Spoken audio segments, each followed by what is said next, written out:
The storm inside the subterranean vault did not end with a dramatic explosion of magic. It ended with a quiet, exhausted surrender. By the time dawn broke over the Sterling estate, the freezing temperatures in the West Wing had finally begun to thaw. Caleb had allowed Lyra to unbind the heavy steel chains from his forearms. He hadn't spoken a single word since he begged her to leave him. He simply leaned heavily against her shoulder, letting her guide his massive, battered frame up the spiral stone staircase and back into his private quarters. Lyra guided him to the edge of his massive bed. The apex predator who ruled the eastern seaboard looked entirely hollowed out.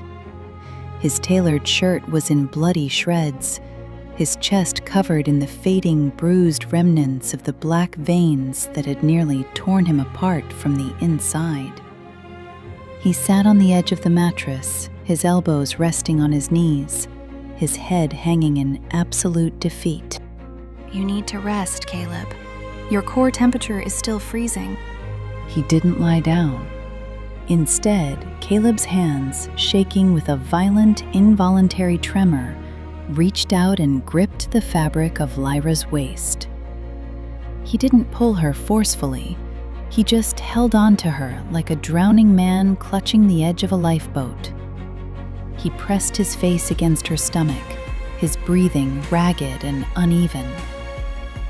Lyra instinctively buried her hands in his dark hair. The moment her fingers brushed his scalp, a deep, shuddering sound tore from his chest. I almost lost my mind down there. If you hadn't come, I would have torn my own flesh off just to escape the burning. But you didn't. I'm right here. The curse is quiet now. Caleb slowly lifted his head. His brilliant blue eyes were heavily bloodshot, stripped of all their usual terrifying authority. He looked at Lyra's face, his gaze tracking the exhaustion in her eyes, the smudge of dirt on her cheek from the vault floor. He slowly slid his hands up from her waist, his large, calloused thumbs tracing the line of her jaw. His touch was so light, so agonizingly careful, as if he believed she was made of glass, and he was a monster entirely capable of shattering her. You should be terrified of me. You should have run out of those gates the moment you saw my eyes change. I told you before, Caleb, I don't run. Especially not from you. The air in the bedroom grew impossibly thick. The physical distance between them had vanished. Caleb's gaze dropped to her lips. The tension in his jaw was so tight, a muscle ticked furiously beneath his pale skin. He was fighting a war against his own biology. The curse demanded isolation, but the man was dying of starvation for her touch. He leaned in, moving a fraction of an inch at a time, giving her every opportunity to pull away. Lyra didn't move. Her heart hammered wildly against her ribs, the sound deafening in the quiet room. When his lips finally brushed against hers, it wasn't a demanding, dominant kiss. It was a desperate, broken question. Lyra answered it by parting her lips, her hands sliding from his hair down to his broad shoulders, pulling him flush against her. A low, territorial rumble vibrated deep within Caleb's chest. The kiss deepened, shifting from hesitant to absolutely consuming. He tasted of copper, exhaustion, and pure, concentrated danger. His large hands slid around to her back, pulling her down onto the mattress with him, his heavy frame blanketing hers as he kissed her like she was the only oxygen left in the world. The moment shattered. Caleb tore himself away from her with a violent, choked gasp, throwing himself backward off the bed. He hit the opposite wall with enough force to crack the plaster. Caleb, what's wrong? Did I hurt you? He was clutching his chest, his eyes blown wide with sudden, feral panic. The black veins of the curse had violently erupted across his throat again, pulsing with dark magic. The sheer emotional intensity of the kiss, the absolute loss of his ironclad control, had triggered a massive spike in his heart rate, overriding the sedative effect of her scent. He was spontaneously combusting from the inside out. Don't come any closer. Stay exactly where you are, Lyra. He scrambled backward toward the door, looking at his own hands with absolute, terrified revulsion. He had almost lost control. He had almost let his primal instincts take over, and if he had shifted while holding her, he would have crushed her to death. I can't do this. I am a lethal weapon, Lyra. Being near you is making me careless. If I touch you like that again, I will end up killing you. Before Lyra could even sit up, the billionaire alpha, the man who owned half the continent, fled his own bedroom like a terrified animal, slamming the heavy oak door behind him. He left Lyra alone on the edge of the bed, her lips still burning from his kiss, staring at the empty doorway as the cold reality of their impossible situation crashed down around her. The silence that fell over the Sterling estate after Caleb slammed his bedroom door was absolute. It was a suffocating, heavy deadness that seemed to suck the oxygen directly from the hallways. Lyra sat alone on the edge of his massive bed. Her lips were still burning from the desperate, consuming heat of his kiss. Her hands were still trembling. But beneath the shock, a new, entirely unfamiliar sensation was taking root in her chest. For her entire life, Lyra had been taught to accept rejection. When her father looked away from her, she had remained silent. When Victor humiliated her in front of the entire territory, she had accepted her fate as a wolfless outcast. But as the mating bond pulsed at the base of her neck, transmitting Caleb's agonizing, self-loathing despair directly into her bloodstream, Lyra realized she was done running. She didn't pack her bags. She didn't cry. She stood up, her bare feet making absolutely no sound on the hardwood floors, and walked out into the shadowed corridor. She followed the scent of bitter ash and decaying ozone all the way to the west wing, stopping before the heavy double doors of Caleb's private study. She didn't bother to knock. She simply pushed the doors open. The study was plunged in complete darkness, save for the pale silver moonlight cutting across the Persian rug. The temperature in the room was freezing, the air thick with the suffocating pressure of an alpha losing his mind. Caleb sat behind his massive mahogany desk.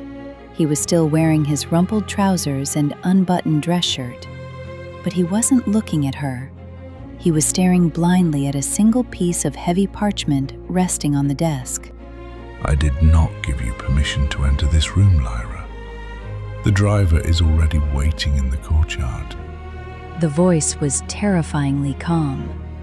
It was the voice of the ruthless billionaire who destroyed rival empires before breakfast. But Lyra wasn't looking at his posture. She was looking at his hands. Caleb's fingers were gripping the edge of the mahogany desk so violently that the thick wood was audibly groaning, splintering under the pressure.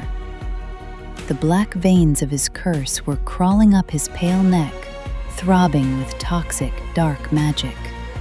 The driver can wait until he rots, Caleb. I'm not going anywhere. I have already instructed my accountants. $10 million will be wired to your personal account by sunrise. It is more than enough to secure a new identity, buy a territory of your own, and live comfortably for the rest of your natural life. The contract between us is dissolved.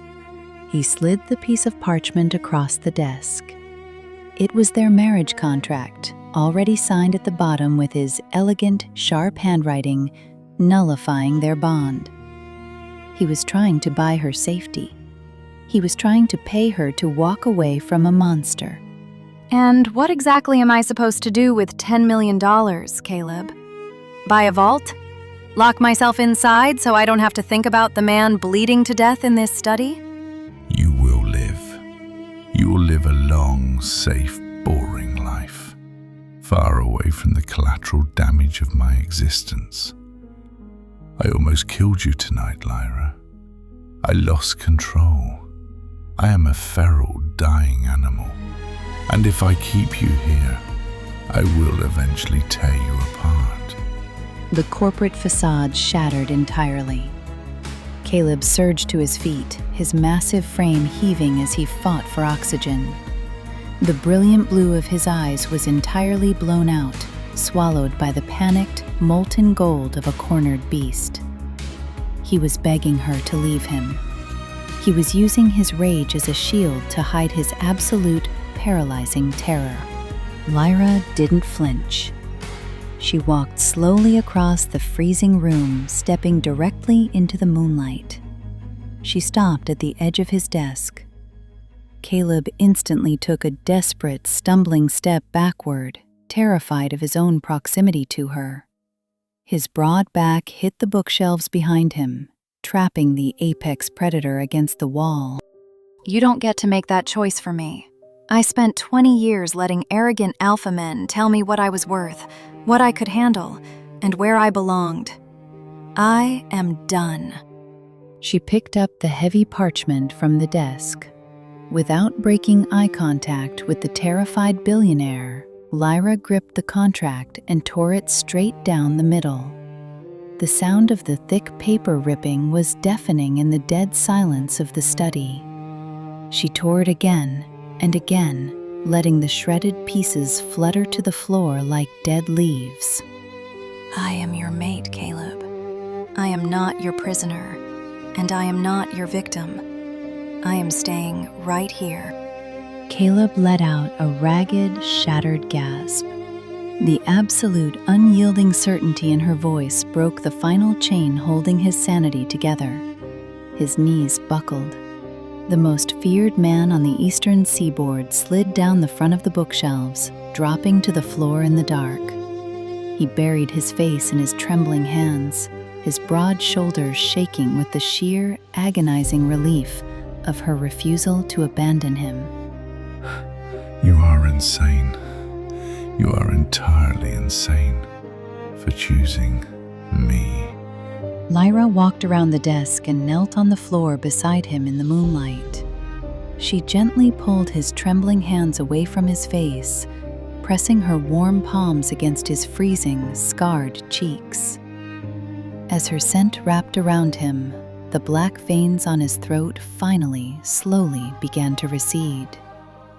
The billionaire closed his eyes, leaning his heavy head into her hands, surrendering completely to the only gravity that still held him to the earth.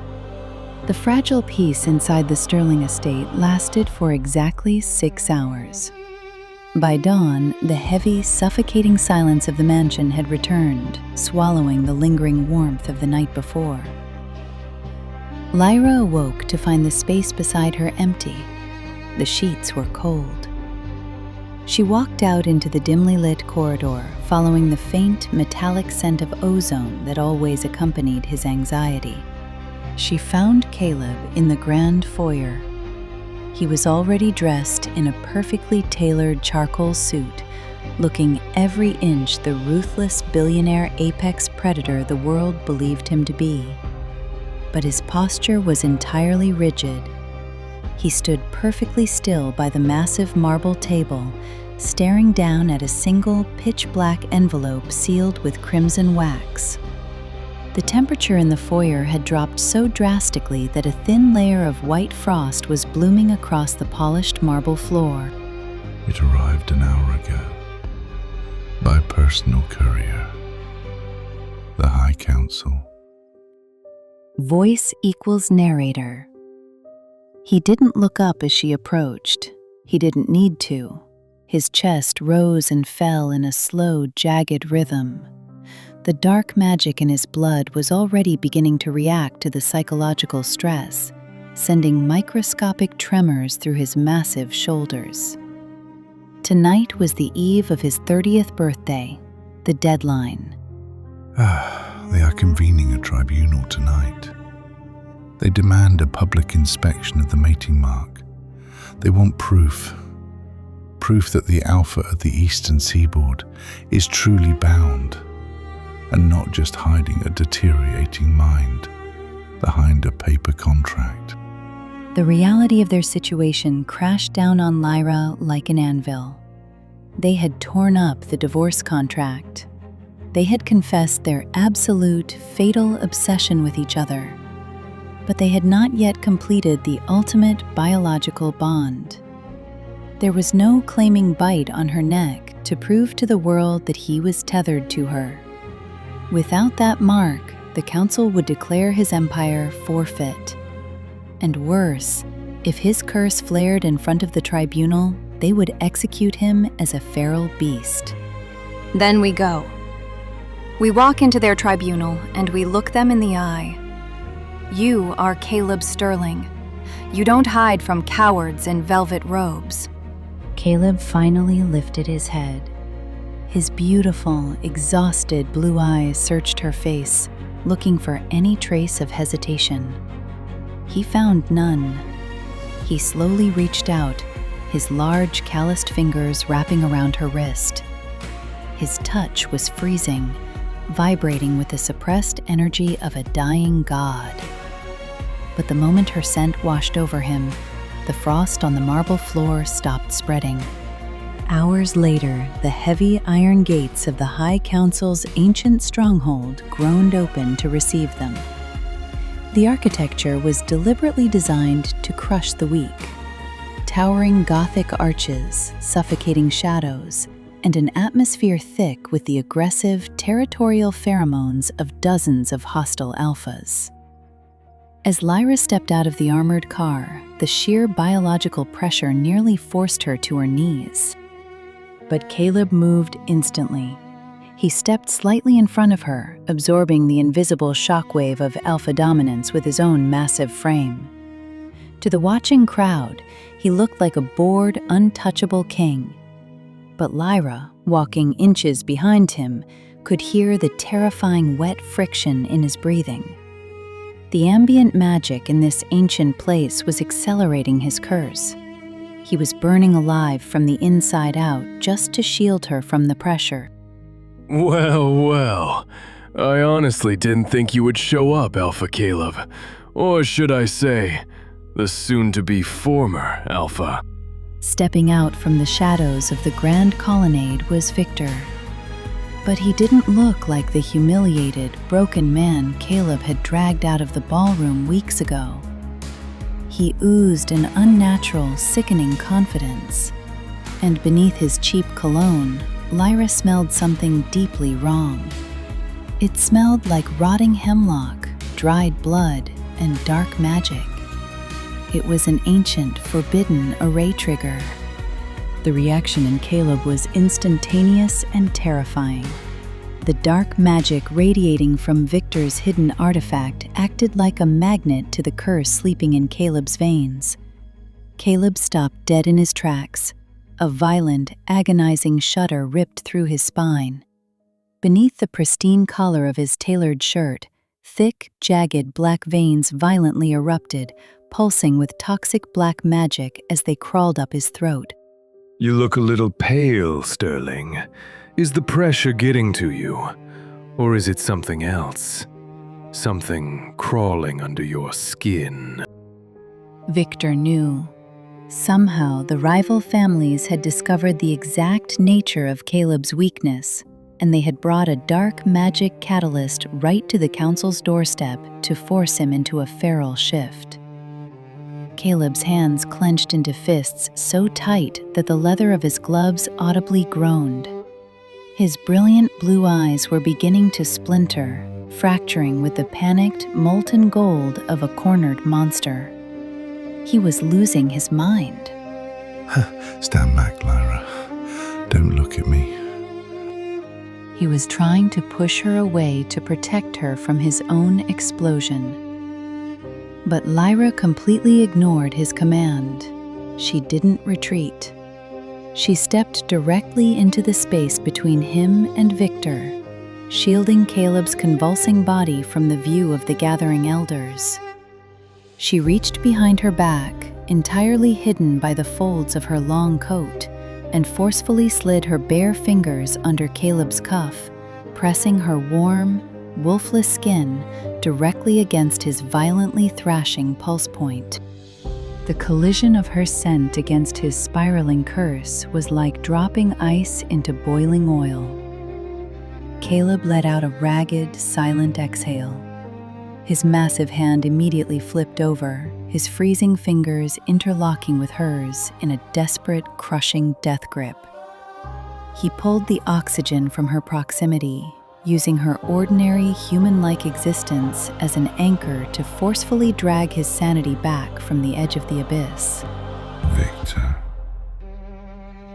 The voice was incredibly quiet, yet it carried a lethal physical weight that made the marble pillars vibrate.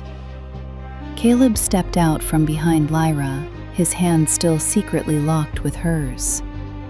The black veins had receded just beneath his collar. The golden madness in his eyes had been brutally suppressed back into a terrifying, dead blue. He looked down at Victor, completely ignoring the dark magic artifact the man was hiding.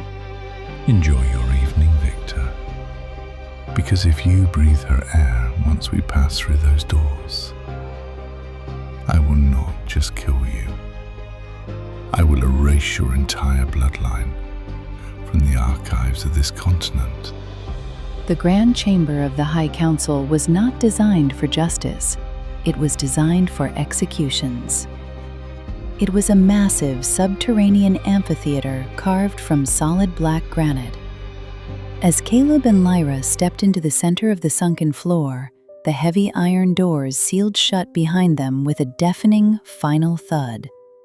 There were no windows, only the suffocating, crushing weight of 12 alpha elders sitting in the shadows above them. Caleb's hand was still locked with Lyra's, hiding beneath the folds of her coat. Her wolfless scent was the only thing keeping his heart from detonating. But the moment they reached the center of the room, the temperature plunged. Frost instantly materialized across the black granite beneath their boots. The ambient dark magic Victor had smuggled into the antechamber had already seeped into the stone of the tribunal, saturating the room with a toxic, invisible poison designed specifically to trigger Caleb's curse. Alpha Caleb Sterling, you stand before this tribunal accused of feral instability and the deception of the council. Step away from your companion. Approach the dais and display the mating mark upon your neck. Prove to this assembly that you are bound and not a decaying beast hiding behind a human shield. It was a death sentence. If Caleb let go of Lyra's hand, the dark magic in the room would instantly consume him. If he didn't, he would be executed for defying the tribunal. The silence in the amphitheater was absolute. Lyra felt the billionaire's massive fingers twitch violently against her palm. He was making a choice. Close your eyes, Lyra. Do not look at me. He let go of her hand. The reaction was instantaneous and catastrophic. Without the sedative of her human-like scent to anchor him, the toxic magic in the chamber violently collided with the ancient curse in his blood. Caleb didn't even make it 3 steps toward the dais. The billionaire apex predator collapsed to his knees on the freezing granite. A sickening, wet crack echoed through the dead silence of the room. The bespoke fabric of Caleb's jacket tore open at the shoulder as the joint beneath it violently dislocated and reshaped itself under immense, invisible pressure. The black veins of dark magic didn't just crawl up his neck. They erupted, spreading across his pale jawline and bleeding into the whites of his eyes. Look at him, the great alpha of the East. He has no mating mark. He is a feral, decaying abomination. Guards, draw your silver.